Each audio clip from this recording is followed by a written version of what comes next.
Hello বন্ধুরা, কেমন আছো তোমরা? আশা করি খুব ভালো আছো। আবারও একটা নতুন ভিডিও নিয়ে তোমাদের সামনে হাজির হলাম। দেখো, কালী পুজোর মানেই দেখো চারিদিকে আলোয় আলো। তোমাদেরকে সেটা রাস্তায় যেতে যেতে তোমাদেরকে দেখাচ্ছিলাম। হঠাৎ ভাবছো যে কোথায় যাচ্ছি। আজকে হচ্ছে আমরা ঠাকুর দেখতে যাচ্ছি। ছেলেকে হচ্ছে বাড়িতে রেখে এসেছি, যেহেতু বাইরে ঠান্ডা বাড়িতে একটু গরম, তার জন্য এরকম আবহাওয়ার জন্য ওকে আনিও নি। আর তাছাড়া তো তোমরা জানো ওর একটু শরীরটা খারাপ হয়েছিল, তার জন্য ওকে নিয়ে আসিনি। প্রায় আমরা 1 ঘন্টা 10-15 মিনিটের মধ্যে ছিলাম, তার মধ্যেই আর কি বাড়ি চলে গেছিলাম, কারণ বেশিক্ষণ থাকিও নি, যেহেতু ওকে রেখে এসেছি। আর এসেছি কেন জানো? শুধুমাত্র তোমাদের জন্য, তোমাদেরকে ভালো ভিডিও দেওয়ার জন্য, তার জন্য আমি এসেছি। তাই তোমরা প্লিজ আমার চ্যানেলটিকে সাবস্ক্রাইব করে দিও, আর লাইক করো, আর কমেন্ট করো, শেয়ার করো। তোমাদের একটা কমেন্ট আমাকে আরও উৎসাহ দেবে আরও ভিডিও করার জন্য। আর এই দেখো, আমরা চলে এসেছি আমাদের গন্তব্যস্থলে, যেখানে আমরা ঠাকুর দেখতে এসেছিলাম, সেইখানেই আমি আর চলে এসেছি। আর আমার মেয়ে তো বুঝতেই পারছিল না যে এটা কোথায়, আমাকে বারবার জিজ্ঞাসা করছিল আমরা কোথায় এলাম, কোথায় এলাম। আর আমরা এসেছি তো অনেকটা দূরে, মানে 20 মিনিট বাইকে, তার জন্যই ও বুঝতে পারছিল না। কিন্তু এই রাস্তা দিয়েই ও মামাবাড়ি যায়, সেটা আর দিনের বেলা যায়, এভাবে এত আলো চারিদিকে থাকে না, তার জন্য বুঝতেই পারছিল না। আর কালী পুজো মানে একটা ছোট্ট বাড়ি হোক আর বড় বাড়ি হোক, মিনিচার আলোয় ভর্তি করে দেয়, মানে আলোয় আলোকিত। তার জন্য দেখো চারিদিক, আমাদের এটা হচ্ছে উদয়নপুর বাস স্ট্যান্ড, যেটা আর কি আমাদের এখানে কালী পুজো বিখ্যাত হয়, সেইটাই আর কি মানে দেখতে এসেছিলাম আমরা। আর এত ভিড় হয়েছে, তোমরা তো ক্যামেরাতে দেখতেই পাচ্ছ, প্রচুর ভিড় হয়েছিল। তার মাঝখানেও আমি ছেড়ে রেখে এসেছি শুধুমাত্র, আবারও বলছি, তোমাদের জন্য, তোমাদেরকে দেখাবো বলে যে ভিডিও করে, তার জন্য, যাতে সুন্দর একটা ভিডিও তোমরা পাও।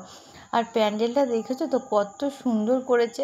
তোমরা হয়তো সব প্যান্ডেলগুলো দেখোনি, মানে দেখাইনি তোমাদেরকে, কারণ আমি তো তোমাদেরকে বললাম প্রথমেই যে 1 ঘন্টা 10-15 মিনিটের মধ্যে ছিলাম, তার মধ্যে আবার 20 মিনিট করে রাস্তায়, ধরো রাস্তায় যেতে 40 মিনিট ওখানেই লেগে গেছে। তার মধ্যে আবার দাঁড়িয়ে প্যান্ডেল মানে দেখা, জাস্ট 2টো ঠাকুর দেখে আমরা এখান থেকে বেরিয়ে গেছিলাম। দেখো, একটা প্যান্ডেল এত সুন্দর, মানে ডেকোরেশন এত সুন্দর, মানে প্যান্ডেলটা সাজিয়েছে। ভেতরটা চলো, ঢুকলে আরও বেশি ভালোভাবে বুঝতে পারবে।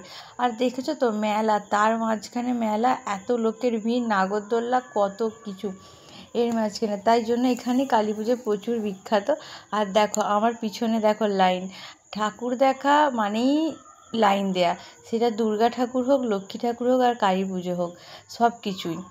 আর দেখো আমার মেয়েকে সাথে নিয়ে আমি আগিয়ে আগিয়ে আসছি, আর তোমাদের দাদা হচ্ছে পিছনে আছে। এই প্যান্ডেলের ভেতরে ঢুকতেই একটা সুন্দর সামনে পড়ি আছে, যেটা দেখে আর কি মানুষ ওখানটাতে কিছুক্ষণ দাঁড়িয়ে যাচ্ছে, তার জন্য আর কি ভিড় হচ্ছে। কিন্তু যে দাদারা আর কি আছে, যে সাইড দিয়ে দিয়ে যেতে বলছে, যে দাদারা আর কি ডেকোরেশন করেছে, সেখান থেকে আর কি তারা বলছে চলে যেতে, তাই বেশিক্ষণ মানে দাঁড়ানোর সুযোগ দেখায়নি। তাই আমি তোমাদেরকে যতটা পেরেছি এখানটা একটু দাঁড়িয়ে আর কি দেখিয়েছিলাম। ডেকোরেশনগুলো দেখো খালি কি সুন্দর করেছে। আর ওই যে দেখো অপর দিকটা তাকিয়ে দেখো, পাখির মতো করে ঝুলছে, তার মানে প্রত্যেকটা কাজ নিখুঁত। তাই তোমাদেরকে দেখাবো বলেই আমি এত দূর ছুটে এসেছি। আর তোমরা প্লিজ ভিডিও দেখে পাশে থেকো, পাশে থাকলে আমি আরও উৎসাহ পাবো। আর মাকে দেখো, এই এত সুন্দর সজ্জার ভেতরে মা, কত সুন্দর লাগছে দেখো।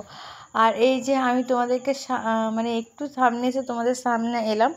চলো বাড়ি যাই, বাড়ি গিয়ে কথা বললাম তো বেশিক্ষণ থাকিনি, চলো টাটা। হ্যালো বন্ধুরা, চলে আসলাম বাড়িতে।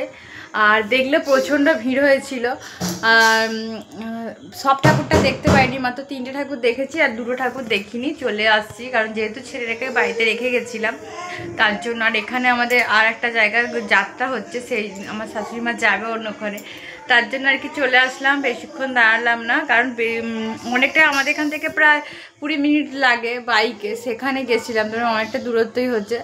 2-3টে ঠাকুর দেখেছি, যতটা তোমাদেরকে দেখিয়েছি, দেখে মেলার দিকেও ঢুকি না, জাস্ট সামনেটাতে পকোড়া খেয়ে বাড়ি চলে আসছি। চলো আজকের মতো ভিডিওটা এই পর্যন্ত। কেমন লাগলো অবশ্যই তোমরা কমেন্ট করো, লাইক করো, শেয়ার করো। Tata, good night.